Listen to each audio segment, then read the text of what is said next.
And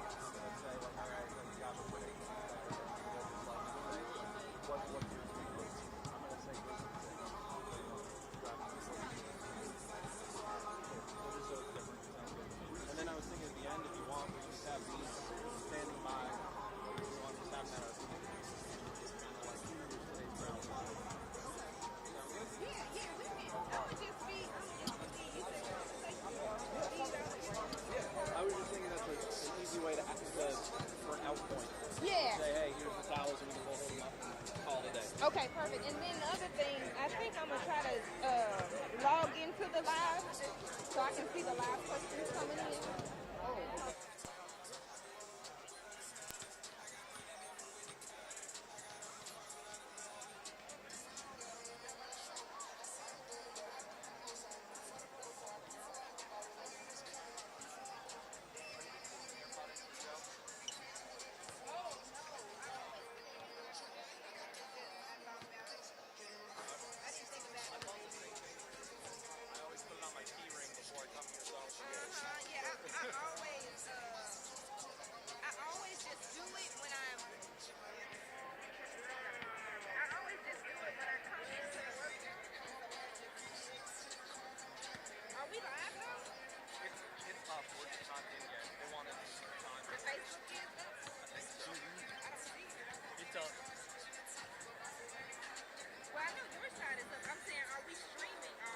Yes.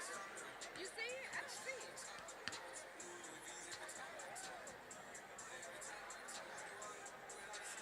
I don't see where I can like tap into the live.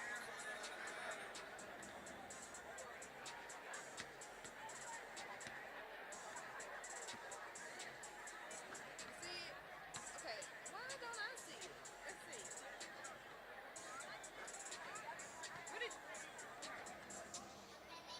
What did how did you get to it?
I'm not seeing it now either.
you say that was your preferred side? Yeah. There you go. Oh, We yeah. just walked in like that, I'm saying. Oh, yeah. Yeah, we did. Very, very natural. Yeah. I don't know. I don't see our logo crossing. Well, they just sent it, so we'll go in countdown from 10, I guess. Okay.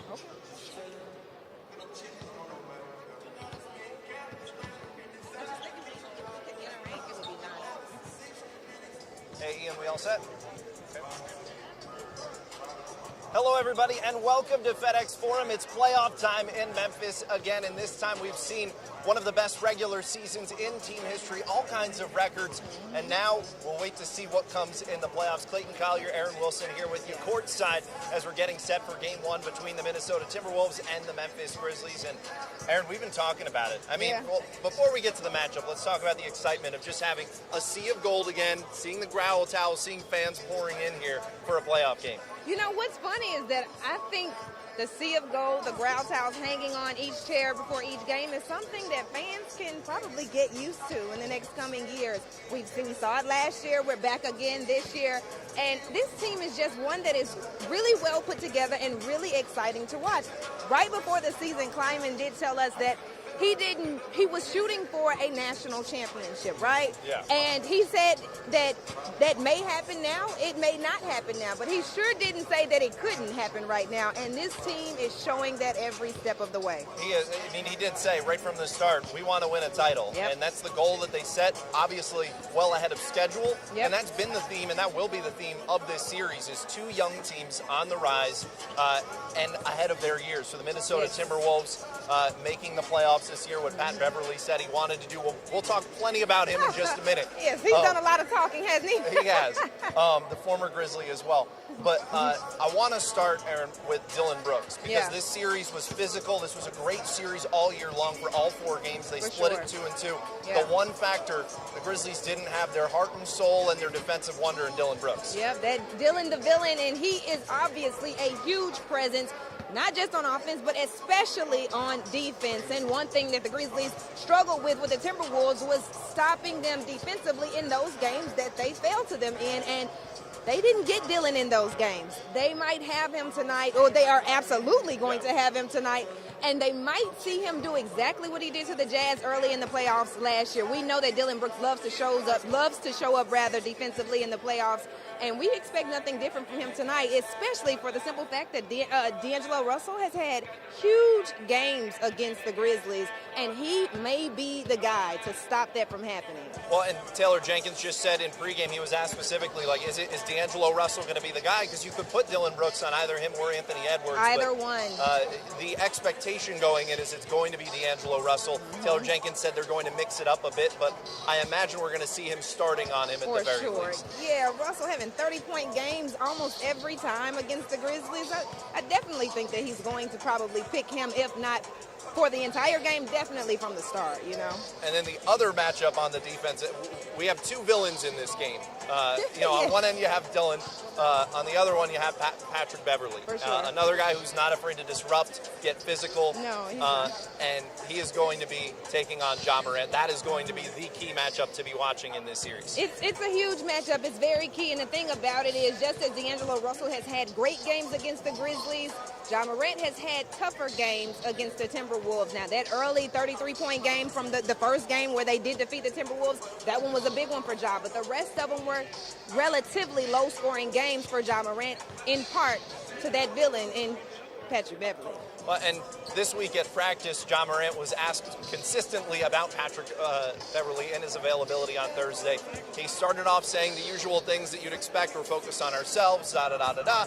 But when it came to somebody finally asking, do you have to have a conversation about not letting a guy like that under your skin, he finally said, you remember what I said earlier this season? We're not ducking any smoke. We're going up the chimney. He's ready for that.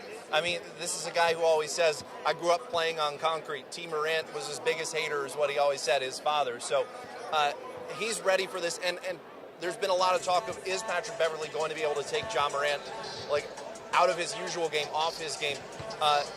Erin, I think we'll see maybe some of that at times, but I don't think it's going to be enough for 4 games worth of taking Ja Morant out. Totally agree with you. I mean, this is ultimately could be a 7-game series. I mean, I don't necessarily think it will be, but of course, in 7 games, we will see Patrick Beverley get his turn to, give Ja a little trouble. But that doesn't mean that he's going to rule him out. That doesn't mean that Ja is going to always have a high-scoring game. But there is absolutely an opportunity for both. There are times where Patrick Beverley may slow Ja down and slow that scoring down, but of course, everyone else has to step up in that case. And that's something the Grizzlies have done all season. They've had to play how many games without Ja? And then they come into this matchup. Okay, we may take a few stretches without Ja having huge scoring, positions in the game. But then a little later, you still have someone who he can show up. Memphis is huge on the fact that, like you said, they want all the smoke. Memphis is always Memphis versus everybody. Patrick Beverley, okay, he has that mentality, but that's just in the Memphis blood here. That's just what Memphis breathes, and this team has adopted that culture and lived by it every day of this season. Yeah, and Patrick Beverley was living it for about 24 hours when he was traded from the Clippers to the Grizzlies, put out the tweet, said, grit and grind, I'm all in, and then sure enough, he got flipped to the Timberwolves. I'm sure that there's going to be trying to use that edge. We saw how he used it in that play-in game against the Clippers, and it all kind of came out as an explosion of emotions there at the end of the game for him. Ended up costing him $30,000, that post-game rant about the Clippers, but hey, he's going to say money well spent on that. I'm telling you. We're waiting to see if he's going to use that edge again.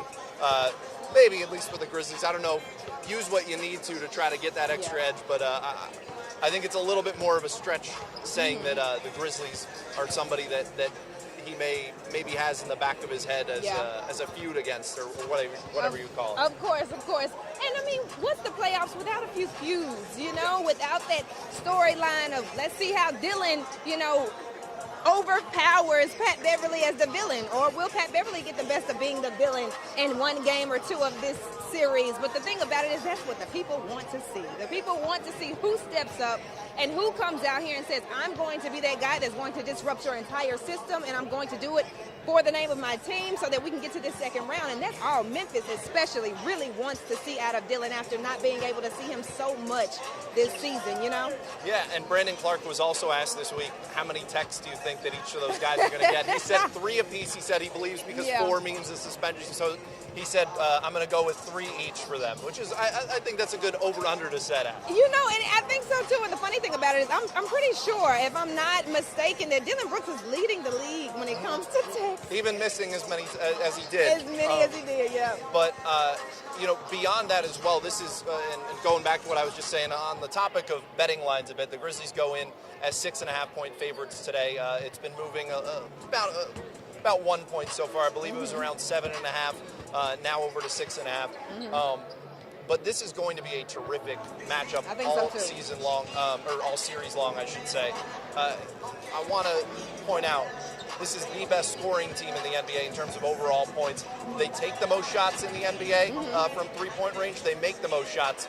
The 3-point shooting is how Minnesota overwhelms teams as well before you have Cat down low. Yes. How do the Grizzlies, obviously having the addition of Dylan Brooks is going to be huge for this, but how essential is that going to be limiting their 3-point shots? Well, the thing about it is I definitely think that the thing about this Memphis Grizzlies team is the one thing that will get them through this round and through the next few rounds is the fact that they play Memphis basketball. Memphis basketball, they shoot threes, right? But they don't shoot an overwhelming amount of threes, correct? They shoot what they can get. They shoot good shots. And so the thing is, when it comes to the Timberwolves, if the Timberwolves have more threes than the Grizzlies in that final box score, that's absolutely okay, as long as that margin is not huge. As long as it's not 15 threes made versus 3 made on Grizzlies side. If they can keep that margin very low, where it's 15-12 or anything in that range, Memphis Grizzlies are going to be fine. They score in the paint undeniably much better than this Timberwolves team. Obviously, we have the league's leading paint scorer right now in Ja Morant. And so the thing is, if they get the threes, that's fine. They do need to learn how to, or know how to defend it, properly so that they don't run off from beyond the arc. But we have Desmond Bain. So we as long as we hit the ones we need, we'll be fine. The Timberwolves also leading the NBA in opponent turnovers. 16.3 turnovers a game for opponents.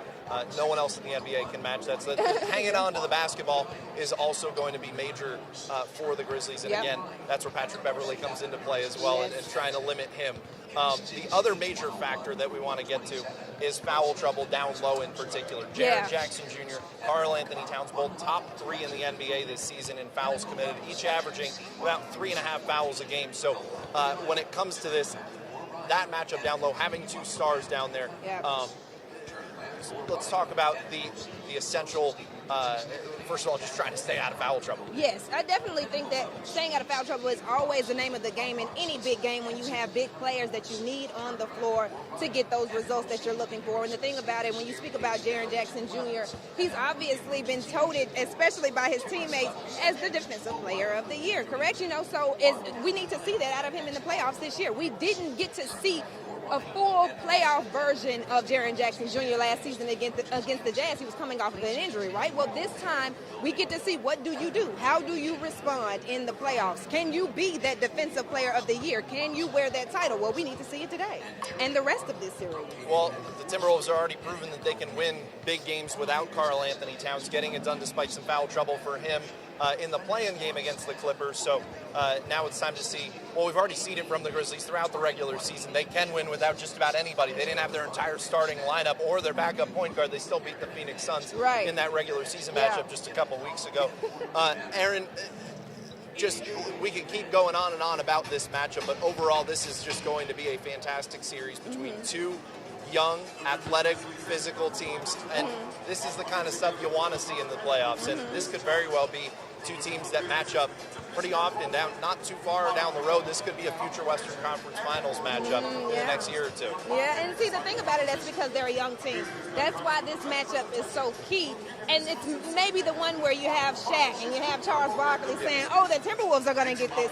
But then you have Stephen A. Smith, who, he has credibility, right? Well, he says this should not even be a close series when it comes to the fact that, yeah, the Timberwolves are a good team, but they're not a better team than the Grizzlies. It's all about how they match up. They're young, quick guys. But the thing is, as long as the Grizzlies stick to what they do, they should overpower whatever type of gumption or whatever type of play that, the Timberwolves come with, whatever they come with. And then on top of that, I think that for some people at home that are not sports heads, that don't watch everything when it comes to sports, I think while watching the Grizzlies this season, one thing they just need to make sure they see is the fact that when the Grizzlies score more than 30 points in the first quarter, they usually win.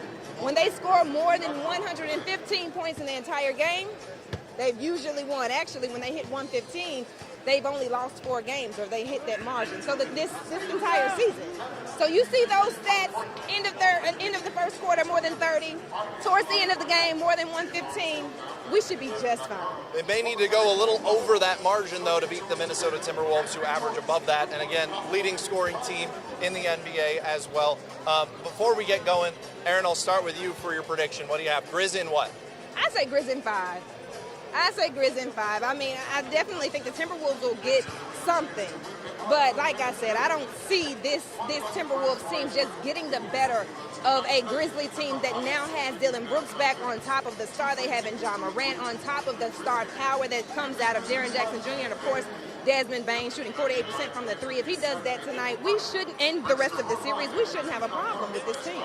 All week long, I've said Grizz 5.5. I've been on the fence between 5 and 6, but for argument's sake, I'll go with Grizz in 6. I like this matchup in terms of just how both teams do the same things so well. Yeah. The way that it's gone, that we've seen from the regular season, it's been tough to just count Minnesota out of this right away. Nonetheless, the Grizzlies still very much favored as a 2 seed. This team has been dominant throughout. Now that they have Dillon Brooks back, I think they get it done, and that's the difference ultimately in this series. But I'll go for argument's sake. I'll say Grizz in 6. But before we go, Erin, we have to show everybody this year's growl, or this game's growl towel. Yes, as well. yes. So let me go and grab mine. Yep. Here, let's see. Oh, there it is. Thank you. Ian definitely helping me out, my photographer, giving me my growl towel. This says Memphis. What does Memphis mean to you? I'll tell you what it means to me after you tell me what it means to you. To me, it means like come get some from Memphis, essentially, is the way I take it. So yeah, for me, I just think it's that we're going to accept the brand that you put on us, and we're going to live up to it as much as possible. Memphis, like, get this. This is us. Yeah. This is who we are. And I think that's exactly why this Browns house says Memphis this there season. You go. Hey, art has many different interpretations. Many so there different. you go. And that phrase certainly art there. So game one, it's Memphis. There'll be a lot of growl towels to come, I'm sure, up the chimney, and all the smoke and everything else will be here. among that. Yep. We as here. well. Yep. Desmond Bain coined the phrase, we are here, honey. We are here in game one of the playoffs. It's a big deal. The Grizzlies are here. I think they got it in 5. This is huge for the city. Again, I agree with you. I'll say 6. I've been saying 5.5 all week, but that rounds up to 6. And that about rounds up our coverage here before the game. Make sure you check back on ABC 24 at 6. We'll both have some live coverage directly after this game. Should end about 5:30 today. Hopefully if there's no overtime. Right. But we'll be there throughout the day on ABC 24 and CW 30. Erin, thank you so much. It's about time for game time. Yes, game time. I'm Erin Wilson with ABC 24. We'll see you guys.